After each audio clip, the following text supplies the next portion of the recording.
आत्मविश्वास काय असतो, काय शिकायचं महाराणा प्रताप सिंहांच्याकडून. भामाशाह धावत आले आणि भामाशाह म्हणतायत महाराणा प्रताप सिंहांना, महाराणाजी महाराणाजी आपल्यावरती संकट आलाय, अकबराची लाखोंची फौज येते आहे, साक्षात मानसिंग त्यांनी पाठवलाय, मानसिंगांवरती विश्वास नसेल म्हणून कदाचित आसफ खान त्यांचा सरदार सोबतीला पाठवलाय. महाराणा प्रताप सिंह शांतच आहेत. भामाशाह म्हणतो आता काहीतरी करावं लागेल, आपण 20,000 ते 1,00,000. महाराणा प्रताप सिंह म्हणतात मग काय झालं. ते म्हणतात नाही, उभा करावं लागेल सैन्य, काहीतरी युक्ती लढवावी लागेल. महाराणा प्रताप सिंह म्हणतात आपण 20,000 ते 1,00,000 एक काम करूया, 20,000 मला एकट्याला पकडा, मी तुमच्या सोबत येतो. भामाशाह म्हणतात 20,000 एकच झाले. महाराणा प्रताप सिंह म्हणतात नाही, तुम्ही 20,000 आणि हा एकटा महाराणा प्रताप सिंह 1,00,000, त्या लाखोंची बरोबरी करण्याचं सामर्थ्य आहे.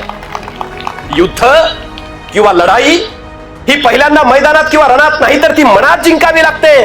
तर आम्ही यशाच्या दिशेनं मार्गक्रमण करतो. आयुष्यातली एखादी परीक्षा असू द्या, कुठलंही संकट असू द्या, कुठल्याही गोष्टीचा सामना करायचा साधर्म्य असू द्या, ती लढाई पहिल्यांदा मनात आत्मविश्वासानं जिंकता आली तर आम्ही युद्धाच्या मैदानात खऱ्या अर्थानं जिंकू शकतो.